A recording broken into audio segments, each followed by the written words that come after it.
I've made hundreds of slushies in the Ninja Slushi, so I've dealt with every frustrating issue. Texture that's too thin or too thick, guessing wrong on the liquid and sugar amounts, and cleanup that's slow and annoying. So when the Slushi Max promised faster slushies, automatic temperature control, easier cleanup, and slush assist to fix quantity issues, I had to find out if it actually delivers or if it's just an overpriced upgrade. If the Slushi Max really corrects off-balance recipes, that's definitely a game changer. So let's test it out and compare it to a slushie that's made without the Max. So I'm starting both slushie machines with this unsweetened iced tea. Now the slushie machines tell you need to use some sort of percentage of sugar to get them to actually turn into slushies, so I'm curious to see if it tells me that I need more sugar. So in the Slushi Max to pour in ingredients, you can just lift this tab to pour liquids in, or you can actually take the entire thing off and get a huge area to work with. And I'm just gonna pour just over 24 ounces of liquid, which is the minimum, so make sure we're above that. And on the original Ninja Slushi, you have this tiny little compartment here that you've got to pour all ingredients into. Definitely a lot more difficult to accurately pour if you need to. And I'm gonna pour roughly the same amount of iced tea. And as you probably noticed, the Slushi Max now holds 112 ounces of liquid compared to just 64 in the regular slushie. But now let's get them both turned on and running. On the regular slushie machine, it's a bit of a guess what setting to use. I'm just gonna use the slush setting here. And on our Slushi Max, I'm gonna use the new slush assist setting, which should basically figure out everything for me. Now, one of the things that has confused me a lot about the regular slushie machine in the past is determining this right here. I couldn't really tell if I wanted to make the slushie thicker or thinner, which way I should go with the arrows up or down. Versus on the Max right here, it's actually a dial that you twist, and it says twisting it left makes it cold and thinner, and twisting it right makes it colder / thicker. We're about 9 minutes into slushing these, and I just got a beep from the Slushi Max, so let's take a look at it. So on the front right here, it says add sugar, which is exactly what I was hoping to see. So I'm gonna add sugar to the Slushi Max now, and I'm putting in about 1/3 of a cup of sugar. I'm not really sure how much to do, but I'm hoping it'll tell me if it's enough or not. And I'll continue to keep an eye on them and add more sugar if it still tells me to, but I'm gonna intentionally not add sugar to our regular Ninja Slushie so that we can see the texture difference that the Slush Assist helped make. And now that they both beeped that they're ready, you can see that clearly our regular slushie machine left it as a liquid. The machine started beeping at me as if it was ready or there was an error, but obviously I didn't know what it was, and if you're a first-time user, you wouldn't know that you had to add sugar. So here is the texture, and it's still just completely a liquid. And here is the texture from our Slushi Max. Let's get that dispensed, and that's definitely looking thick. It's not dispensing too slowly, although I'd expect just a little bit faster with the perfect texture. And there is our Slushi Max iced tea slushie. Honestly, it's basically the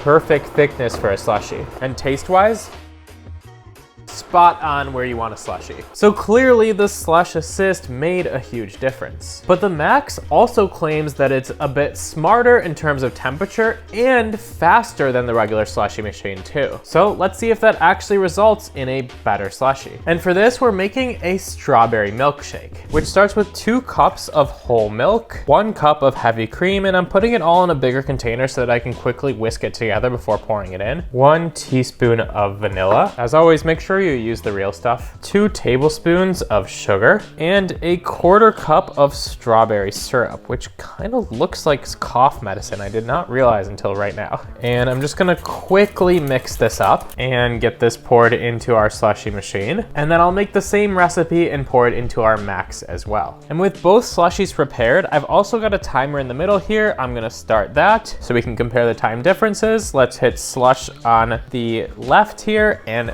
milkshake on the right, and I'll let you know when the first one finishes. The Slushi Max just beeped at me that it's ready, and our timer is just around 11 minutes right now, which feels insanely fast to make a milkshake. Now let's see how long the regular slushie takes. And now our regular slushie machine just beeped at me, and as you can see, we're just past the 24-minute mark when it's ready. So it took more than 2 times longer, but let's take a look at the results too and see if the auto temperature also made this a better slushie. We're gonna dispense our milkshake from from the regular Slushi Machine first, and honestly, that looks like a perfect texture. It's really nice and thick, but doesn't look too liquidy. And now from our Slushi Max. Oh, okay. It actually looks just a little bit thicker there. And visually, it's pretty hard to tell the difference, so I do want to taste test through a straw and see if I can notice any consistency differences. First up, the regular Slushie.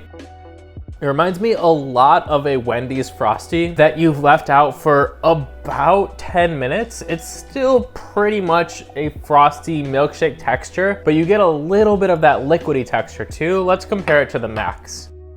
Yep, definitely thicker. Even in just pulling it through the straw, this is harder to pull through the straw because it is a little bit thicker, and the texture is definitely noticeable. It's basically a 10-minute old milkshake versus one that just came out and tastes brand new and thick and not runny at all. And if you look close enough on camera, you can definitely see the differences. This left one right here from the regular Slushi Machine definitely just looks a little bit runnier, especially as I tilt the glasses there. You can see the Max doesn't really kind of tilt towards the glass as much as the regular one does. Now, cleaning the original Slushi Machine is a pain. There's a rinse mode built in, but I always end up with all of the pieces disassembled across my counter, hand washing and drying them. So let's see if the Max fixes the issue. Starting with the cleanup of our regular Slushie, what I like to do is just hit the rinse mode button down here to start that going. And then while it's spinning, just funnel water into the top here where you'd pour your ingredients up to the Max line, or honestly even past the Max line, up like as much water as I can put into this so that as much as possible is spinning around. And after letting this spin on the rinse cycle for maybe 20 to 30 seconds, I just slowly dispense, which is gonna do a majority of the cleaning, but you definitely have to dive in deeper than that, because as you can see, after the rinse cycle, it is not even close to clean enough. So you've gotta pull out this back piece right here,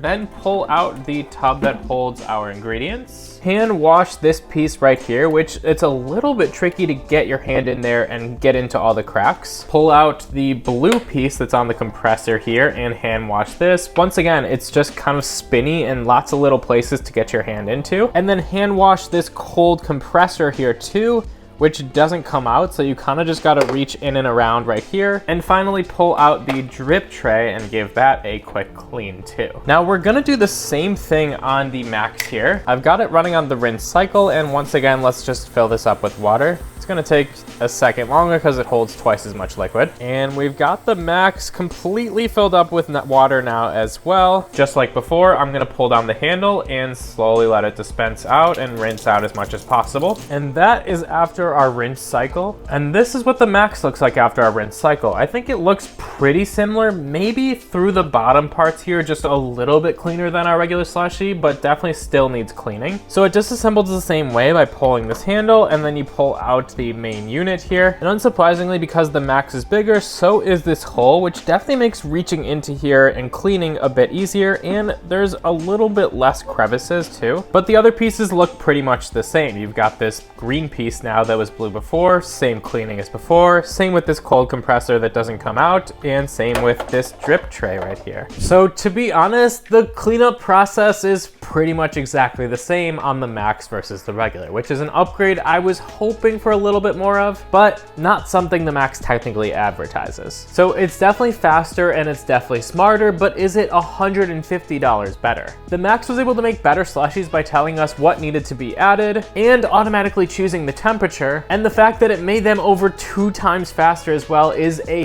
huge upgrade in my opinion. If you're trying to make a slushie for a party for a lot of people, you don't really want to wait an hour for that slushie to be made, or no one might want it anymore. So speed is definitely a huge plus. But if you already have the slushie and just pull it out every once in a while, or if you're just looking for a machine that can maybe make a slushie once a year for a birthday party, I'd probably save the $150 and just go with the regular one. It still makes delicious slushies. And by the way, if you get either of these two slushie machines, I have an entire playlist dedicated to Ninja Slushi recipes. You should check that out right here.